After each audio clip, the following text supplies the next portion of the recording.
Hello everyone, welcome to IFS and आप सभी का स्वागत है आईएफएस के इस वंडरफुल चैनल पर।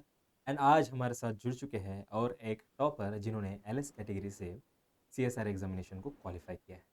तो कैसे इन्होंने क्वालिफाई किया, कैसे प्रिपरेशन स्ट्रैटेजीज रही, कैसे डिफ़िकल्टीज इनके जीवन में उस एग्ज़ाम के चलते आए हैं, एग्ज़ाम का प्रिपरेशन करते उन्हें कौन से हर्डल्स फेस करने पड़े एंड कुछ चैलेंजेस थे यूनिट्स में, ये सारी की सारी बातें आज हम करने वाले हैं।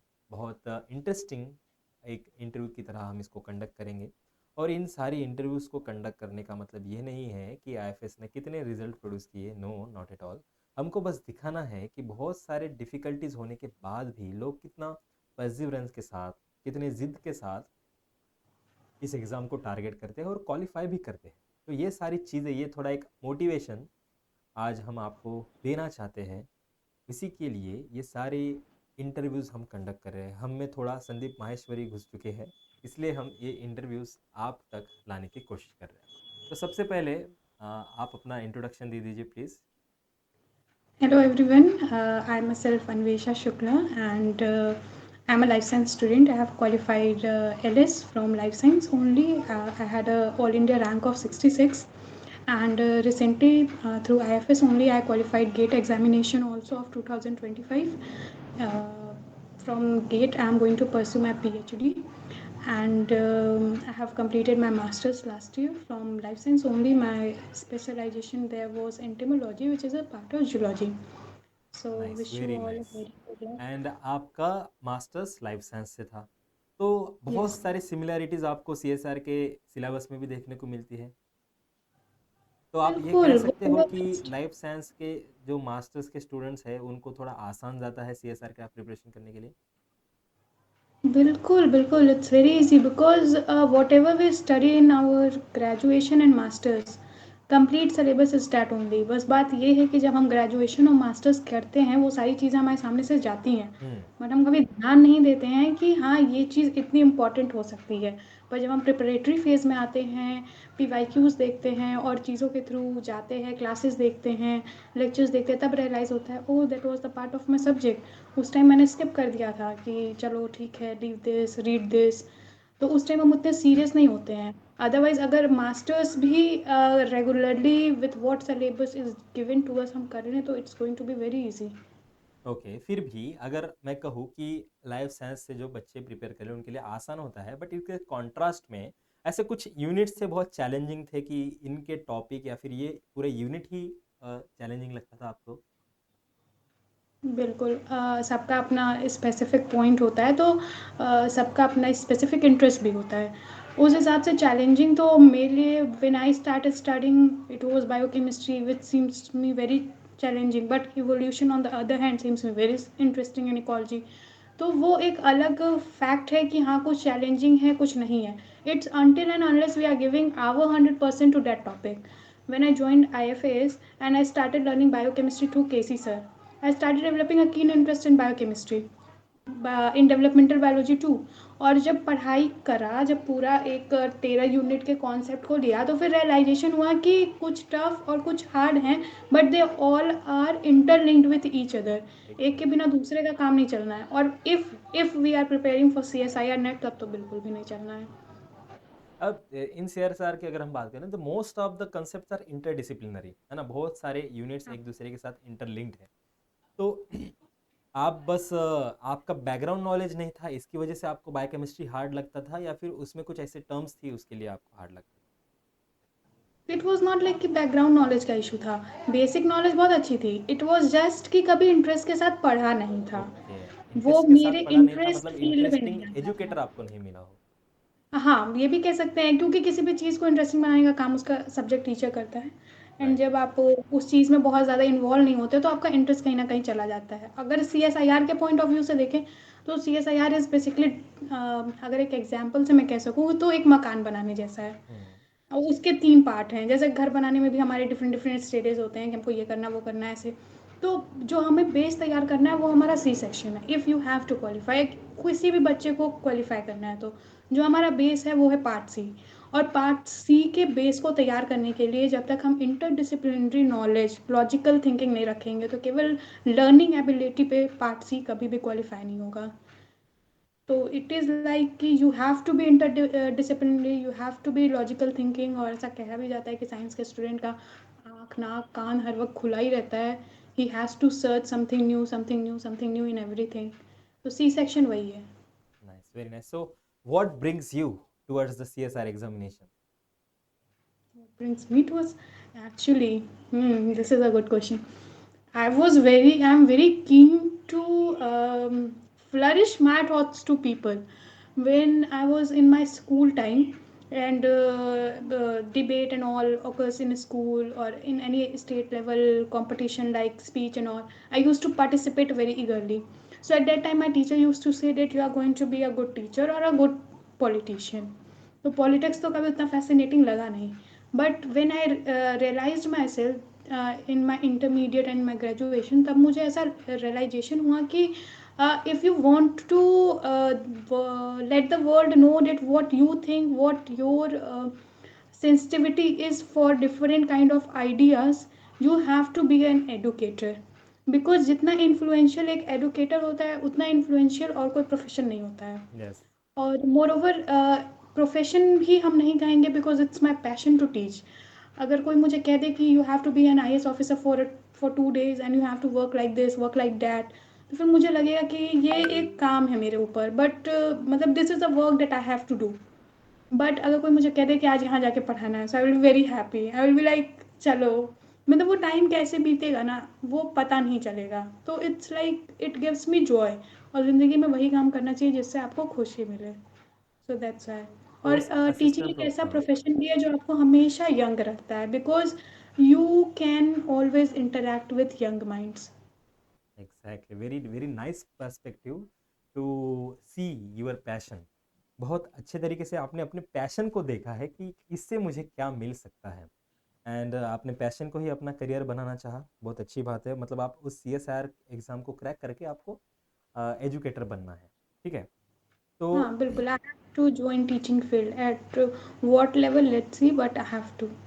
तो ऐसा क्या चेंज आप देखना चाहते हो? आप कह रहे हो आप यूपी से हो, एंड यूपी बिहार में हम देखते हैं कि बहुत सारे लोगों को में ऐसा कुछ, बहुत सारे लोगों में वो एक क्रेज़ देखने को नहीं मिलता है पढ़ाई के प्रति।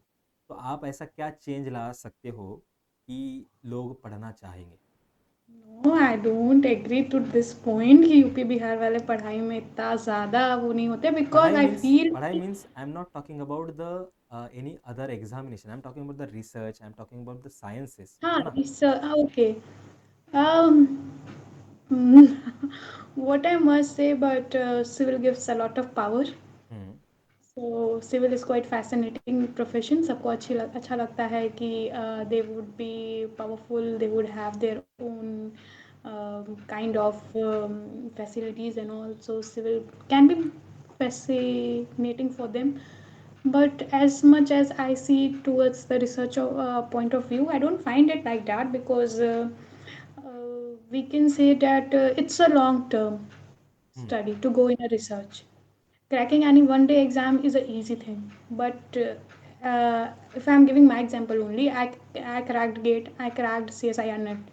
What's next? Again a use path is ready for me to work on, right. and it's also a struggle. So मुझे बेसिकली ये लगता है कि लोग शॉर्ट टर्म में ज़्यादा फ़ायदा खोजते हैं, and everyone do, it's a human nature. और पेशेंस बहुत ज़रूरी है इस फील्ड में आने के लिए, because after crossing a hurdle there is even more hurdles in the path again. तो बहुत पेशेंटली हमको इस फील्ड में काम करना पड़ेगा कि एक एक करके आगे बढ़ें, रिसर्च में जाएं। It takes a lot of time for you. और उसके कंपैरिजन में अगर हम किसी और प्रोफेशन को देखें रिसर्च के कंपैरिजन में, तो वो उतना ज़्यादा शायद टाइम टेकिंग नहीं है अगर बहुत डेडिकेटेड हो आप तो। इस वजह से हो सकता है। तो मतलब रिसर्च में एंड नहीं है ना? रिसर्च में आपको हाँ, continue there is work no करना फुल पड़ता है। Stop, there is no people full look stop in it. Look towards the stability, है ना? एक एग्जाम निकालो भैया, बस दरोगा की नौकरी करो, जिंदगी सफल है, ऐसा हाँ, है। यू तो आर आप ऐसा इन। कुछ करना चाहोगे कि लोग रिसर्च की तरफ ज़्यादा बढ़े? बिल्कुल, व्हेन आई सेड यू ना कि I want to express my thought to people, I want to address people. Hmm. और टीचिंग से अच्छा, because if I am a politician तो मुझे मेरी बातों को सुनने वाला हर वो एज ग्रुप है, तो मुझे सबकी भलाई के हिसाब से और खुद की भलाई के हिसाब से बोलना है. But a teacher has to speak honest thing. A teacher has to address the young generation, and young minds are the most powerful minds for a nation. Exactly, very nice. तो बहुत अच्छे तरीके से हम आपने ट्रांसफॉर्म कर सकते हैं. अ, बताया है, एक्सप्रेस किया है अपने आप को, एंड आई होप अपने करियर में भी आप ऐसे ही बातें एक्सप्रेस करोगे, जो भी आपने सोचा है, जो भी आपका पर्सपेक्टिव है, बिकॉज जो भी आपके स्टूडेंट होंगे वो आपके ही पर्सपेक्टिव से देखेंगे, राइट? जो आप उनको बिल्कुल, बताओगे क्योंकि वही। I feel that I used to see the things to from the perspective of my teachers, जो उन्होंने मुझे सोचने का मतलब एक हो सकता है ना मार्गदर्शन किया कि you have to think this way. I started thinking that way. हाँ, I used to use my mind to कि whether that thing is going to work और नॉट. बट टीचर का बहुत बड़ा रोल होता है, because student spend most of the productive time of their life with their teachers. Right, exactly. And जब आप उस एग्जामिनेशन हॉल में थे, तब कैसा चल रहा था आपके माइंड में कि कैसे, कौन से सेक्शन को अप्रोच करूँ, कौन से सेक्शन को टारगेट करूँ पहले, और क्यों? हाँ, बिल्कुल, this is also a good question again. When I मतलब एंटर्ड द हॉल, मतलब आप एक्सपेक्ट कर रहे थे कि मैं बहुत घटिया सवाल पूछूंगा? एक्चुअली अगर आप ये क्वेश्चन नहीं भी पूछते तो मैं इस बात पे ज़रूर बोलती, because I want to address this thing. क्योंकि वो ना सबसे क्रिटिकल टाइम होता है, the day before the exam and when you are in the examination hall date 3 hours. क्योंकि पढ़ते सब लोग हैं, सब लोग पढ़ते हैं. जो भी एग्ज़ाम देने जा रहा है वो अपना 100% ही देने जाता है. कोई ये सोचने नहीं जाता कि सारा गलत अटेम्प्ट करके आएंगे. No one. हम्म। सब यही सोच के जाते हैं कि अगर तुक्का भी लगा रहे हैं तो मैं सही लगे. हम्म। तो basically I was also very nervous. It was a mix of thoughts. मतलब ये नहीं कह सकते कि it was only nervousness. It was like that कि इतना पढ़ा है हो जाएगा, ये कॉन्सेप्ट है, ये नॉलेज है. इट वॉज ऑल्सो लाइक क्या पता नहीं हो पाया तो. मतलब it was a mixed of feeling positive negative everything. So when I entered the examination hall, when I got my seat, I was seated there and I thought that जो भी मेरे पास है वो ये 3 घंटा है. हम्म।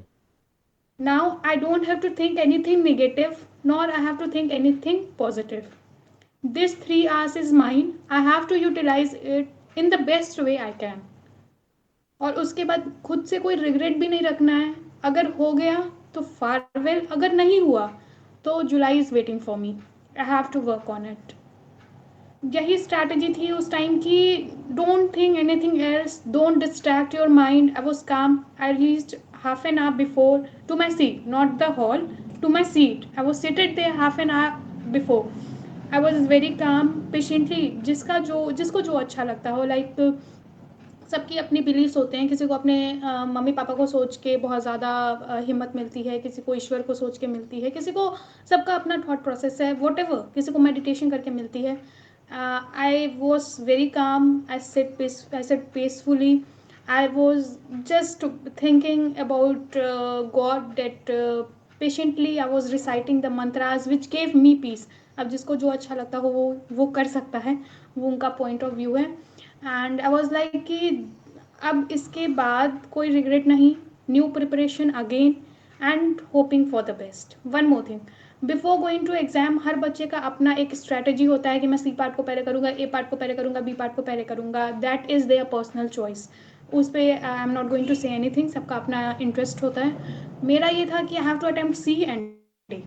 बी वॉज लाइक बहुत ज़्यादा 35 क्वेश्चन करने हैं 50 में, तो उसको ध्यान ना देके पहले I have to go for C and then I have to go for A and B section. पर सी को पहले आई वॉज लाइक कि एक बार मुझे क्या करना है, सारे क्वेश्चन को ऐसे सरसरी निगाहों से पढ़ के हटा देना है. तो वो माइंड में क्लिक करता है कि हाँ ये वाला कॉन्सेप्ट मुझे पता है. और जब एक दो बार ये लगे ना कि हाँ ये कॉन्सेप्ट पता है तो मन में कॉन्फिडेंस आता है. लेकिन वन मोर थिंग, हो सकता है कि पहले 10 क्वेश्चन ऐसे हों 75 में जो आपको लगे कि वो आपके कॉन्सेप्ट के हैं नहीं, तो नर्वस नहीं होना है. Still 65 question are waiting for me and I have to only choose 25 question out of that. Be confident about yourself that you can definitely choose the 25 questions among them. उसके just एक दिन पहले केसी sir और मतलब IFS team की एक बहुत अच्छी स्ट्रैटेजी प्लानिंग की क्लास होती है. I was also furious. I went through that class और जब सर ने बताया ना कि चलो इतने कर लिए, इतने नेगेटिव कर लिए, then you are also achieving this much marks. C section में we have to attempt perfect 25, चलो बेटा नहीं हुआ, you have only attempted 22, then also you are going to get this much marks. फिर उसका ग्रैंड टोटल करो, it's coming 125 to 130 marks, और तुमको क्वालिफाई करने को कितने नंबर चाहिए टू गेट JRF, ये सारी कुछ। तो इसका भी ना बहुत बड़ा इम्पैक्ट पड़ता है, क्योंकि हमारी जो स्ट्रैटेजी है वो तो हमारे पास है, वो तो हमसे कोई नहीं ले रहा, लेकिन उस स्ट्रैटेजी से हम अपनी स्ट्रैटेजी को इन्हांस करके अपनी परफॉर्मेंस को बेस्ट दे सकते हैं। और उस 3 घंटे में निगेटिव तो आने ही नहीं देना है, पॉजिटिव सोच के बहुत ज़्यादा ओवरवेल्म भी नहीं होना है, बहुत ज़्यादा एक्साइटेड भी नहीं होना है। जस्ट कि जो भी मेरे पास नॉलेज है, I have to imply that all in a perfect manner, कि अपने आप से कोई रिग्रेट ना रहे, क्योंकि हमसे ज़्यादा, हमारे मन से ज़्यादा हमको कोई नहीं जानता है, ना कोई टीचर ना कोई और, कि उस वक्त एग्जामिनेशन हॉल में हम क्या करके आ रहे हैं। तो मतलब खुद वो से रिग्रेट नहीं चक दे है तो इंडिया का शाहरुख खान सेटिस्फेक्शन। आपके मन में था, 90 मिनट, 90 मिनट में क्या करना है। एंड अगर मैं कहूँ, ये जो स्ट्रैटेजीज होती है ना, आप 2-3 स्ट्रैटेजीज को ब्लेंड करके आप अप्लाई करते हो, राइट। कभी कभी आपकी बिल्कुल। स्ट्रैटेजीज में कुछ निगेटिव पॉइंट्स होते हैं और आप किसी और का सुनते हो, उनमें से कुछ अच्छे पॉइंट्स आप मिक्स करके ब्लेंड करके आप ऐसे स्ट्रैटेजीज अप्लाई करते हो। और ये बात सही है कि सबका अपना अपना तरीका होता है, कोई ए को पहले सॉल्व करता है। तो मेरा यही कहना है कि जिसमें आप कॉन्फिडेंट सबसे ज़्यादा हो, सबसे पहले उसको अप्रोच करिए। तो बहुत अच्छे तरीके से बिल्कुल। आपने और इस जो हाँ। जो नेगेटिव थॉट्स आते हैं ना, क्योंकि नेगेटिव थॉट्स एक बच्चे के मन में ये आता है कि कहीं मेरा नेगेटिव ना हो जाए क्वेश्चन अटेम्प्ट करते हुए। कई बार हम 2 ऑप्शन में डाउटफुल रहते हैं, करें ना करें, ना करें करें, कर दें नहीं करें। उस समय तो समझ में आता है, shall I click, shall I not. फिर रियलाइज होता है निगेटिव हो गया तो बच्चे के मन में, मतलब बच्चा क्या, मैं भी वही हूँ, I am also going to give many attempts in my life. ये चीज़ हमारे मन में ज़रूर होनी चाहिए कि हम केवल फ़ायदे की तरफ भागेंगे तो कभी फ़ायदा नहीं होगा, नुकसान को भी साथ में झेलने की हिम्मत होनी चाहिए। तो अगर हम 30 सही कर रहे हैं, तो हमारा अगर 4 नेगेटिव भी होता है, तो it's not going to give a very huge impact on my result. हो राइट। सकता है वो 4 हमारा सही हो जाए। तो फ़ायदे और नुकसान दोनों को बराबर मेंटेन कंसिडर करके, जो करके प्रॉफिट एंड आपको। लॉस है, फिर एग्जैक्टली। आपको इम्प्लाई करना है। Very nice. एंड और एक क्वेश्चन कि अगर मैं कहूँ इस एग्ज़ाम को आपके लाइफ से मैं डिलीट कर दूँ, आपको फिर से देना है, तो what things with you do best again to qualify this examination.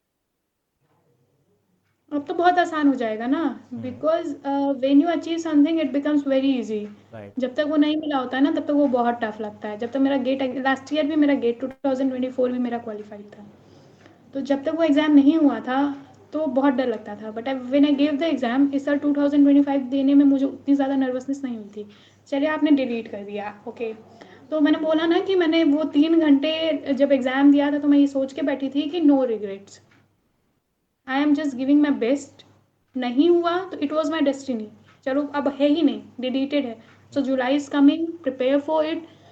The only thing I want to say कि चीज़ें एक बार में कभी नहीं आएंगी। अगर हम ये सोचते हैं कि हम डेवलपमेंटल बायोलॉजी एक बार में पढ़ लिए, कोई टॉपिक किसी का भी डेवलपमेंट पढ़ लिए, चिक डेवलपमेंट ही पढ़ लिया, और एक बार में मुझे सब याद है, एग्जाम में जाएंगे तो सारा कॉन्सेप्ट याद है, बिल्कुल नहीं। सारा कॉन्सेप्ट मिक्स होगा और फिर वो एक खिचड़ी ही बनेगी, क्योंकि जब तक हम कंटिन्यूअस उसको बार बार नहीं पढ़ेंगे, उसका जो एग्जैक्ट थॉट है वो हमारे दिमाग में प्रोसेस नहीं हो पाएगा।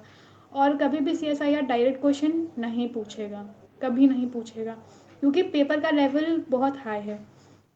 मतलब पेपर में क्वेश्चन हर लेवल के आते हैं, बट पेपर का जो एक लेवल है वो थिंकिंग प्रोसेसिविटी पे है, वो आपको कभी आपके लर्निंग बेसिस पे नहीं सेलेक्ट करेगा। तो उस पॉइंट पे हमें करना क्या है कि कंसिस्टेंट होके बार बार पढ़ना है।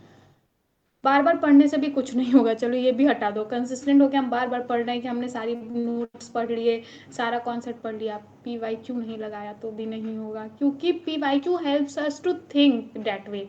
पढ़ लिया, सब कुछ पढ़ लिया, मेरे पास सारा कॉन्सेप्ट है, ऐसे होगा ऐसे होगा ऐसे होगा, पर जब तक हम उस कॉन्सेप्ट को इम्प्लीमेंट नहीं करेंगे, तब तक हमको हमारी गलतियों का अंदाज़ा नहीं होगा। और फिर वो गलतियाँ जो हम अभी घर पे रह के PYQ इम्प्लीमेंट करके कर सकते थे, वो हम एग्जामिनेशन हॉल में बैठ के करेंगे, और उसका खामियाजा हमें भुगतना पड़ेगा। तो PYQ करना बहुत इंपॉर्टेंट है, डेली क्वेश्चन प्रैक्टिस करना बहुत इंपॉर्टेंट है, क्योंकि क्वेश्चन प्रैक्टिस करने से ये अंदाज़ा होता है कि उस कॉन्सेप्ट का इम्प्लीकेशन कैसे है, हाउ टू इम्प्लाई डैट। और अगर लाइफ से कुछ फेजेस कभी डिलीट भी हो गया, तो it's never a full stop. I must say life is never going to stop. अगर कोई चीज़ डिलीट हो गई तो you have the next chance, use it, grab it, achieve it. That's a simple exactly. Thing. Very positivity. बहुत अच्छी बातें आपने कही हैं। एंड बहुत सीखने को मिला है हमारे व्यूवर्स को आपसे, जो पॉइंट्स आपने बोले हैं। एंड आई होप आगे भी आप ऐसे ही सबको प्रेरित करोगे, पॉजिटिविटी फैलाओगे। And thank you for your precious time and all the best for your upcoming future and congratulations Yes, for now. absolutely. Okay, Okay, thank you thank so you. much. Thank Thank you.